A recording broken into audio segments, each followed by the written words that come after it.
5, 4, 3, 2, 1, 0. Hari ini kita akan belajar bersama-sama masih di tema 1, subtema 2, pembelajaran yang kelima. Langsung saja ya adik-adik. Lani akan berlatih menari di rumah Siti. Ibu Siti akan melatih menari. Lani gemar menari, tetapi ia malu menari di hadapan teman-teman. Lengkapilah percakapan di bawah ini sesuai gambar. Tuliskan kalimat tersebut pada kotak yang tersedia kalau kalian punya bukunya adik-adik. Bacalah kalimat tersebut secara lisan. Nah, di sini ada percakapan Lani, Ibu Siti dan Siti. Nah, di sini Lani kemarin kita belajar di pembelajaran 4 bahwa Lani itu malu untuk latihan menari bersama teman-temannya. Nah, ini gambar yang pertama. Lani tiba di rumah Siti. Ibu Siti mempersilahkan masuk. Nah, di sini Ibu Siti berkata, "Silahkan masuk Lani." Kira-kira Lani mengucapkan apa ya adik-adik ya? Nah, mungkin Lani mengucapkan seperti ini. "Selamat sore Bu, apakah Siti ada Bu?" Nah, mungkin jawabnya mamahnya Siti atau ibunya Siti, "Ada, silahkan masuk Lani." Nah, seperti itu. Lani malu menari di hadapan teman-teman. Siti mengajak Lani. Nah, di sini Lani percakapannya, "Saya malu Siti." Kira-kira yang diucapkan Siti bagaimana? Nah, mungkin diucapkan Siti, "Ayo Lani, kita latihan menari bersama." Percakapan berikutnya, Udin dan Edo mengajak Lani bergabung untuk latihan menari. Nah, di sini Udin berkata, "Ayo Lani, bergabung bersama kami." Nah, Lani kira-kira mengucapkan apa ya dalam percakapan ini? Bisa jadi mengucapkan seperti ini adik-adik. "Terima kasih ya teman-teman," gitu ya. Karena mereka sudah mengajak si Lani untuk latihan menari. Lani, Siti, Udin, dan Edo berlatih menari bersama Ibu Siti. Lani senang bisa berlatih menari bersama. Lani menuliskan pengalamannya. Bacalah pengalaman Lani di bawah ini dengan nyaring dan teliti. Berlatih menari. Sebentar lagi peringatan Hari Kemerdekaan diselenggarakan. Banyak kegiatan yang akan dilakukan. Ada pawai, perlombaan, dan malam kesenian. Aku melihat Siti sedang berlatih menari. Aku ingin sekali ikut menari. Akan tetapi, aku malu kepada teman-temanku. Siti mengajakku ikut menari. "Ayo ikut datang berlatih ke rumahku Lani," kata Siti. Kini setiap sore aku berlatih menari di rumah Siti. Ibu Siti melatih kami dengan sabar. Kami sudah bisa menari dengan kompak. Nah, ini adalah pengalaman Lani yang Lani ceritakan tentang berlatih menari bersama teman-temannya. Siti dan Lani ingin menampilkan tarian dengan baik. Mereka ingin menjaga kerukunan dan kekompakan. Bagaimana sebaiknya sikap Siti dan Lani? Nah, mereka harusnya apa adik-adik? Ya rukun, ya kompak, tidak bertengkar, saling mendukung. Menjaga kekompakan dengan teman bermain sesuai dengan pengamalan sila ketiga Pancasila. Nah, ini menjaga kekompakan, kerukunan saat bermain itu sesuai dengan sila ketiga Pancasila. Apakah kalian ingat dengan lambang Pancasila di bawah ini? Nah, ini adalah lambang Pancasila, simbol Pancasila, khususnya sila keberapa nih adik-adik? Ya, ini sila ketiga, bunyinya Persatuan Indonesia. Ya, itu adalah lambang sila ketiga Pancasila yang bunyinya Persatuan Indonesia. Nah, sekarang penerapan sila ketiga dengan teman bermain itu apa saja ya? Nah, kita lihat di sini penerapan sila ketiga. Contoh penerapan sila ketiga Pancasila dengan teman bermain adalah, nah, bermain dengan teman dari berbagai suku dan agama tanpa memilih-milih suku, tanpa memilih-milih agama. Pokoknya bermain dengan semua teman-teman kalian. Lalu menjaga kekompakan dengan teman saat bermain. Itu juga penerapan sila ketiga Pancasila. Tidak mengejek teman yang kalah bermain ya.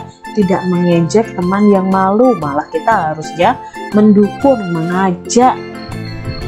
Mau menerima kekurangan teman, itu merupakan penerapan sila ketiga Pancasila. Bisakah kalian membuat cerita yang berhubungan dengan sila ketiga Pancasila di tempat bermain? Coba baca contoh di bawah ini. Nah, Kak Citra punya contoh cerita pengamalan Pancasila, khususnya sila ketiga. Ya, aku bermain dengan teman-teman di lapangan. Ada yang bermain sepak bola, layang-layang, dan boneka. Kami berbeda agama, tetapi tetap bermain bersama. Kami selalu kompak dan rukun. Nah, cerita ini merupakan penerapan sila ketiga Pancasila di tempat bermain dengan teman-teman.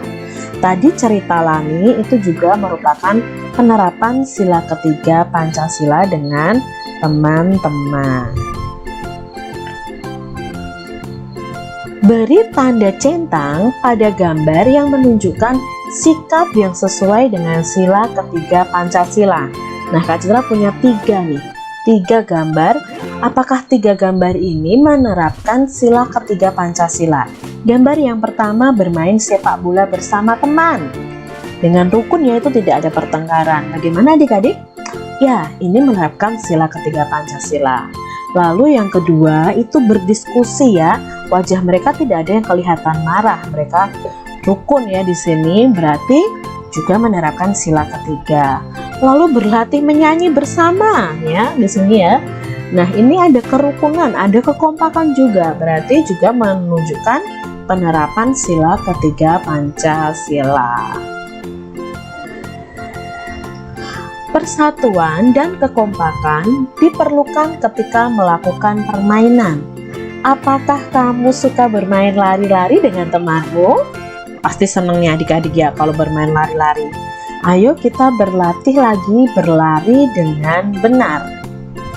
Nah, kalian ingat ya, perhatikan gerak berlari di bawah ini.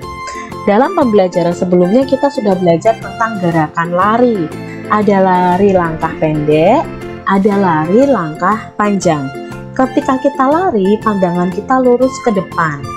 Saat kaki kita melangkah, maka tangan kita mengayun. Langkah kaki dan ayunan tangan harus berlawanan arah. Jadi tidak boleh sama ya adik-adik ya. Terus lari pendek berarti langkahnya pendek, tapi lari panjang tuh langkahnya panjang. Di pembelajaran sebelumnya kita juga belajar lari melewati bilah bambu. Jadi kita tidak boleh menginjak bilah bambu yang ada.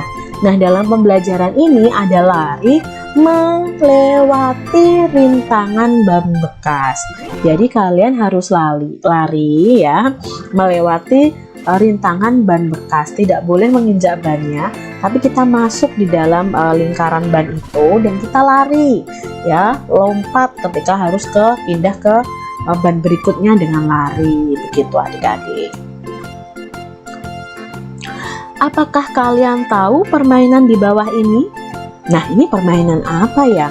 Kok ada 2 tiang, terus ada lari-lari. Nah, ini juga permainan yang bisa dilakukan dengan cara berlari. Nah, permainan apa ya ini ya? Yuk kita cari tahu adik-adik. Ini adalah permainan bentengan. Nah, cara bermain bentengan itu bagaimana sih Kak? Yuk kita cari tahu permainan bentengan itu bagaimana. Permainan bentengan merupakan permainan untuk memperebutkan benteng. Jadi ada bentengnya nanti. Permainan bentengan itu memerlukan lapangan yang luas untuk dibuat pembatas yang merupakan tanda pilar-pilar benteng. Berikut adalah cara bermain bentengan. Siswa dibagi menjadi 2 grup atau 2 kelompok. Banyaknya pemain setiap grup itu disesuaikan dengan kondisi lapangannya adik-adik. Lalu tandailah lapangan dengan tiang kayu yang mengumpamakan benteng setiap grup. Jadi ini ada 2 tiang kayu.